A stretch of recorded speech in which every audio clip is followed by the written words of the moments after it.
Kanselado ang mga klase sa usa ka state university ug usa ka private university sa dakbayan sa Subo ganihang buntag human ang tagduma sa duha ka mga tunghaan nakadawat og bomb threat. Atong kumustahon ang sitwasyon karon sa duha ka mga tunghaan pinaagi sa live report ni Fem Marie Dumabo. Fem?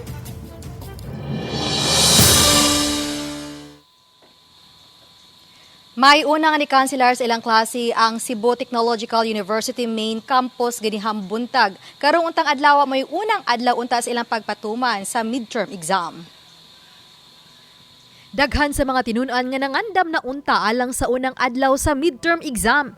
Gipapauli pasado alas 6 ganihang buntag.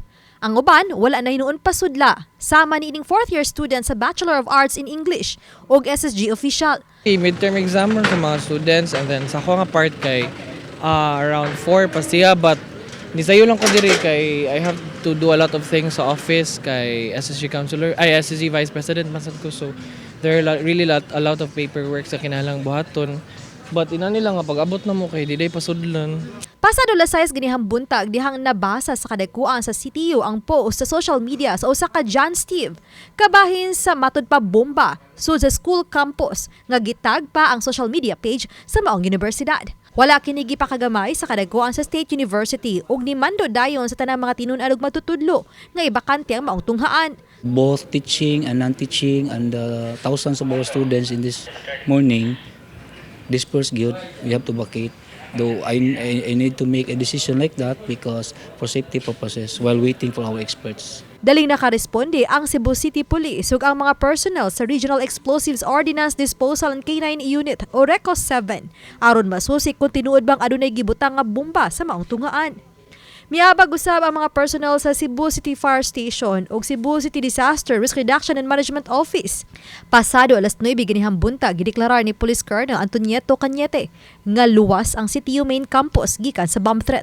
It was already officially cleared by the management together with the, of course, staff ko dito sa Cebu City Police Office as recommended by the team leader of the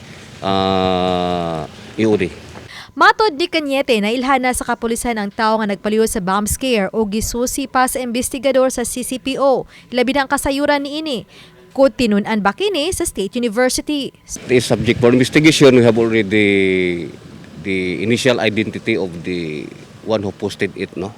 So, Is it a student of CPU? ano na lang natin for further validation, and of course we will let you know when we file a case against him already. Sa mga bang public na nagpo-post aning bomb na to, no? There will always be responsibility on that, no? Kakasuhan na mo sila sa pinaka-serious nga offense of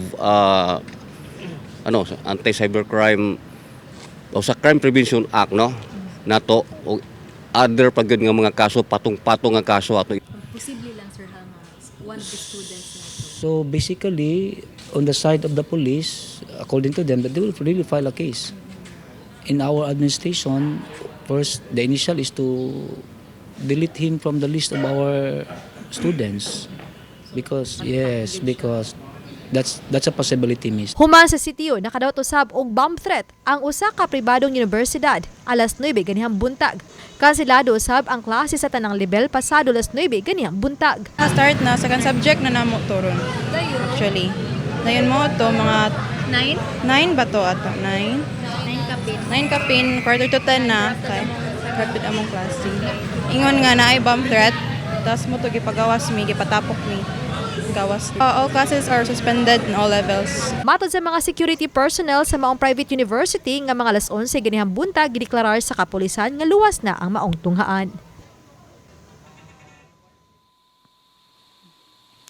May ang kadagkuan sa State University o sa pribadong universidad ang direktang makikimedicate sa ilang mga tinun-an o sa gidikanan sa mga tinun-an alang na sa pagpahibaw kung kunus makabalik sila sa ilahang face-to-face classes ug kung unsa pay mga anunsyo i-post kaninila sa ilahang social media page. Ug ning bag-ohay lang ni pahibaw ang OIC director sa CTU Main Campus nga hangtod ugma suspendido ang ilahang face-to-face nga klase apan ang mga employee sa maong CTU Main Campus ang mo-report na diha sa ilahang universidad. May? Fem, natanaw ba sa kapulisan nga posibleng konektado ra ang duha ka mga insidente? I mean, the same suspect ra ba kining duha ka bomb threat? May usa ka na sa gisusi pa karon sa kapulisan sa Cebu City Police Office lakip na sab sa EOD kung konektado ba ang duha o managlahi ang mga responsable sa maong bomb threat. May Daghang salamat, Fem Marie Dumabo.